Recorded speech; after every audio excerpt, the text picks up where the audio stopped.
Nagdesisyon ng Korte Suprema, sang-ayon ka man doon o hindi, dapat ito'y sundin. Kung hindi, magkakaroon tayo ng constitutional crisis at baka tingnan tayo ng mga karatig bansa natin at ibang tao na isang banana republic kung saan sinusunod lamang natin yung mga gusto natin. Ilang pananaw pa kaugnay sa desisyon ng Korte Suprema?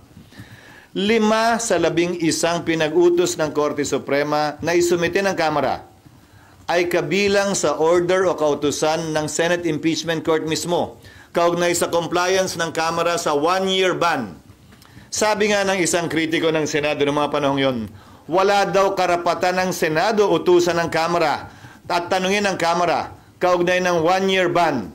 Sabi ng kritiko ng Senado yon, desisyon daw yan ng Korte Suprema. Ngayong nagdesisyon naman ng Korte Suprema, ang sinasabi ng parehong taong yan ay Senate is the sole judge of impeachment cases. Dapat wag pansinin. Ano ba yan?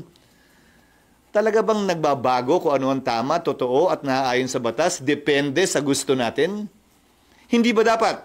Ano man ang gusto natin, dapat ang sundin natin ay ang batas at saligang batas at ayon sa konstitusyon. Korte Suprema lamang ang bukod tanging may kapangyarihan magbigay buhay at mag-interpret ng ating saligang batas. May mga parte din naman ng desisyong hindi ako sang-ayon. Pero kung babasahin natin ang lubusan, kabilang yung mga separate opinions, halimbawa, may mga concurring opinion doon na nagsabing hindi daw tatawid ang impeachment complaint sa susunod na Kongreso. Taliwas yan sa aking pananaw, pero ito'y concurring opinion at hindi bahagi ng majority opinion. Pero nakita ko bilang abogado, na minsan ang mga concurring opinion nagiging bahagi ng majority decision sa mga sumusunod na kaso pa. Having said that, maski yung mga puntong yon ay dinala at ika nga sinundan yung ilang concerns din ng Senado kaugnay sa paghiling sa House na desidido pa ba kayo dito sa impeachment complaint na to sa ilalim ng 20th Congress?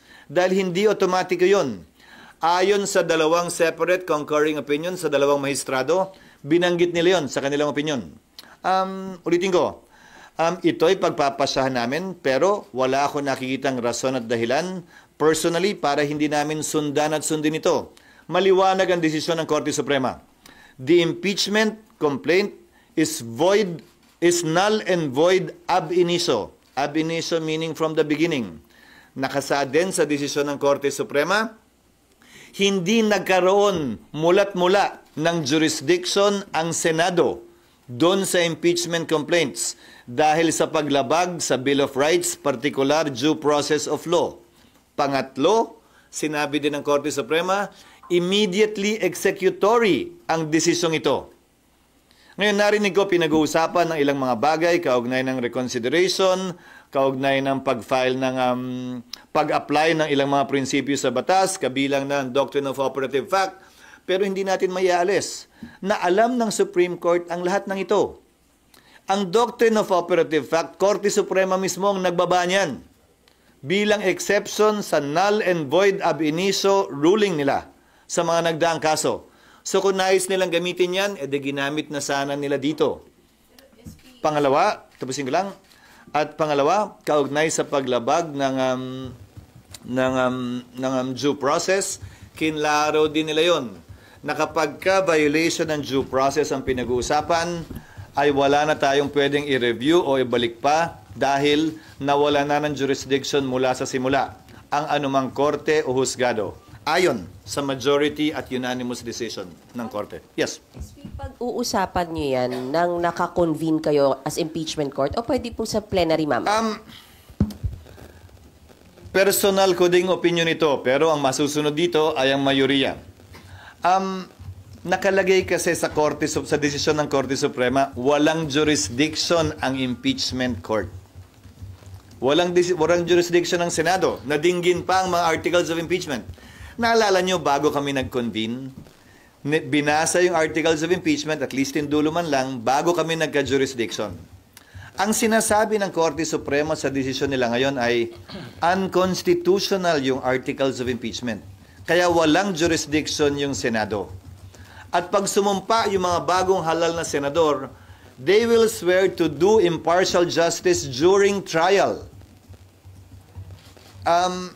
wala nang ang jurisdiction eh. Sa tingin ko, mas safe na Senado ang magpapasya kaugnay nito, imbis na impeachment court, dahil baka matingnan pa na paglabag ang pag-convene ng impeachment court matapos ang naging desisyon ng Korte Suprema. Ngayon, wala bang presidente o meron? Meron. Noong nagpasya ang Senado na i-dismiss yung impeachment laban kay dating Pangulong Estrada dahil sa EDSA 2, dineklara ng Senado, not as an impeachment court, as a Senate, dineklara ng Senadong functus officio na yung kaso, yung impeachment court, at dinismiss yung kaso. So, nung nagdaan, nagawa na rin yan ng Senado. Inaksyon na ng isang impeachment complaint bilang Senado at hindi bilang impeachment court.